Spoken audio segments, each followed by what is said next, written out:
श्रीमद् भागवत रहस्य। महर्षि व्यास का संतोष। इतने ग्रंथों की रचना कर लेने पर भी व्यास जी के मन को शांति मिलती नहीं। ज्ञानी पुरुष अपनी अशांति का कारण अपने में ही खोजते हैं, उद्वेग का कारण अपने में ही खोजते हैं। आपके दुख का कारण बाहर नहीं है, आपके दुख का कारण आपके अंदर ही है। दुख के कारण है अज्ञान और अभिमान। व्यास जी अशांति का कारण अंदर ही खोजते हैं, ढूंढते हैं, मैंने कोई पाप नहीं किया है। जबकि अज्ञानी पुरुष अशांति का कारण बाहर खोजता है, वो बाहर के कारणों में ही अशांति का मूल पाता है। लोग किए गए पुण्यों को बार बार याद करते हैं, परंतु किए हुए पाप को कोई याद नहीं करता, पाप का कोई विचार नहीं करता। व्यास जी को चिंता हुई है कि मेरे हाथ से कोई पाप तो नहीं हुआ है। नहीं नहीं, मैं निष्पाप हूं, परंतु मेरे मन में कुछ खटकता है कि मेरा कोई न कोई काम अधूरा रह गया है। मनुष्य को अपनी भूल जल्दी मिलती है, इसलिए तो कहा है, कृपा भई तब जानिए जब देखे अपना दोष। जगत के किसी भी जीव का दोष मत देखो, अपने मन को सुधारो। जो कोई आपकी भूल बताए, कभी उसका उपकार नहीं भूलना। व्यास जी ज्ञानी हैं, फिर भी अपने को निर्दोष नहीं मानते। मनुष्य का सबसे बड़ा दोष यही है कि वो स्वयं को निर्दोष मानता है। निर्दोष एक परमात्मा ही है। ब्रह्मा जी की सृष्टि गुण दोषों से रहित नहीं है। दैवीय सृष्टि और आसुरी सृष्टि अनादिकाल से चली आ रही है। व्यास जी सोचते हैं कि मुझे कोई संत मिले जो मेरी भूल मुझे दिखाए। सत्संग के बिना मनुष्य को अपने दोषों का भान नहीं होता। सत्संग में मनुष्य को अपनी भूल समझ आती है। व्यास जी के संकल्प से परमात्मा ने नारद जी को उनके पास जाने की प्रेरणा दी। कीर्तन करते करते नारद जी वहां पहुंचे। गंगा जी को आनंद हुआ। महापुरुषों से मिलने से कथा गंगा प्रकट होगी, जिससे अनेक जीवों का उद्धार होगा। आज गंगा जी शांत हैं ताकि इन दो महापुरुषों के सत्संग में विघ्न न पड़े। यहां महावैष्णव मेरे कृष्ण की कथा करेंगे और उस कथा से अनेक जीवों का कल्याण होगा। नारद जी ने व्यास जी से कुशलता का समाचार पूछा, फिर कहा, मैं तो आपका अभिनंदन करने आया था, परंतु आपको चिंता में देखकर आश्चर्य हो रहा है। मुझे लगता है कि आप किसी गहरी चिंता में हैं, आप आनंद में नहीं हैं। व्यास जी ने कहा, आपकी परीक्षा सच्ची है। मुझसे कोई भूल हुई है जो मेरी समझ में नहीं आ रही है। कृपा करके आप मुझे मेरी भूल समझा दें। स्नातस में न्यून नमल विचक्षण, मुझ में जो अपूर्णता है, आप इस पर विचार करो, अर्थात मुझे बताओ, मेरी भूल मुझे बताओ, आपका बहुत उपकार होगा। व्यास जी की विवेक बुद्धि देखकर नारद जी को आनंद हुआ। नारद जी ने कहा, महाराज आप नारायण के अवतार हैं, आपसे क्या भूल हो सकती है? आप ज्ञानी हैं, आपसे कोई भूल नहीं हुई है, फिर भी आप आग्रह करते हैं, तो एक बात कहता हूं। आपने ब्रह्म सूत्र के भाष्य में वेदांत की खूब चर्चा की है, आत्मा अनात्मा का बहुत विचार किया है।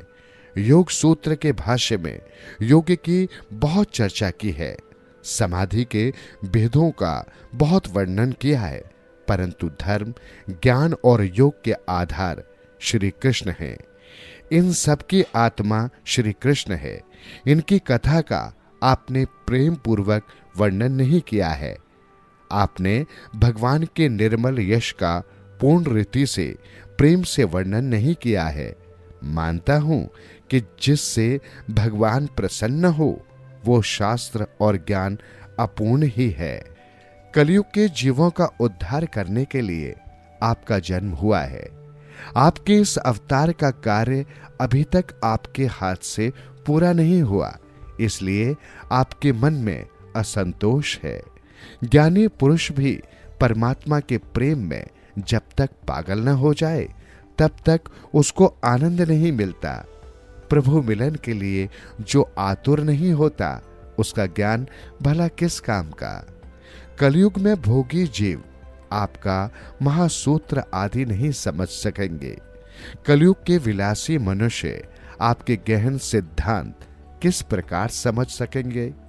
आपने तो योग आदि की खूब चर्चा की है, परंतु भगवान की लीलाओं और कथाओं का आपने प्रेम से विस्तार पूर्वक वर्णन नहीं किया है। प्रेम रहित ज्ञान की शोभा नहीं है। परमात्मा जिसे अपना मानते हैं उसी को अपना असली स्वरूप दिखाते हैं। परमात्मा ने अपने नाम को प्रकट रखा है, परंतु अपना स्वरूप छिपा रखा है। जब परमात्मा के अपने प्यारे भक्त उनकी बहुत भक्ति करते हैं, तब परमात्मा उनको अपने स्वरूप का दर्शन कराते हैं। सामान्य मनुष्य भी जहां प्रेम होता है वहां अपना स्वरूप प्रकट करता है। बाहर के मनुष्य को देखने पर कोई दिल नहीं खोलता है। जिसके लिए प्रेम होता है उसको तो बिना पूछे सब बता देता है। मनुष्य परमात्मा से प्रेम नहीं करता, इसलिए वो प्रभु का अनुभव नहीं कर पाता। ज्ञानी होने पर भी जब तक वो परमात्मा से प्रेम नहीं करता तब तक उसे परमात्मा का अनुभव नहीं होता। जो जूतों से, कपड़ों से, पैसे से प्रेम करता है वो क्या कोई ज्ञानी कहलाता है। आजकल लोग पुस्तकें पढ़कर ज्ञानी बन जाते हैं। उनको गुरु की सेवा नहीं करनी पड़ती, उनको ब्रह्मचार्य पालने की जरूरत नहीं लगती। श्री कृष्ण की लीलाओं और कथाओं का आपने प्रेम से गान नहीं किया, इसलिए आपको दुख होता है। यही आपकी अशांति का कारण है। ज्ञान की शोभा प्रेम से है, भक्ति से नहीं। जो सब में भगवान भाव न जागा सके तो वो ज्ञान किस काम का। श्री कृष्ण प्रेम में पागल बनोगे तो शांति मिलेगी। आपने प्रेम में पागल होकर कृष्ण कथा का परिपूर्ण वर्णन नहीं किया है। जीव से ईश्वर दूसरा कुछ नहीं मांगता, केवल प्रेम चाहता है। कलयुग के मनुष्य को स्नान के लिए गर्म पानी नहीं मिलता तो वो गुस्से से पागल हो जाता है। ऐसे मनुष्य योग क्या सिद्ध करेंगे। जिसकी भोग में आसक्ति है उसकी तंदुरुस्ती नहीं रहती। द्रव्य में जिसकी आसक्ति है उसका मन ठीक नहीं रहता। ऐसे मनुष्य से योग सिद्ध नहीं होता। चित्तवृत्ति के निरोध को योग कहते हैं। इसे सिद्ध करना मुश्किल है। बातें ब्रह्म ज्ञान की करें, प्रेम पैसे से करें तो उसे परमात्मा नहीं मिलता, उसे आनंद नहीं मिलता। तो अब आप ऐसी कथा करो जिससे सबको प्रभु के प्रति प्रेम जागे। ऐसी दिव्य कथा करो, ऐसा प्रेम शास्त्र रचो जिससे सब कृष्ण प्रेम में डूबकर पागल हो जाए। कथा सुनने वालों को कन्हैया प्यारा लगे, वो संसार की अपेक्षा करें। ऐसी कथा आप करेंगे तो आपको शांति मिलेगी।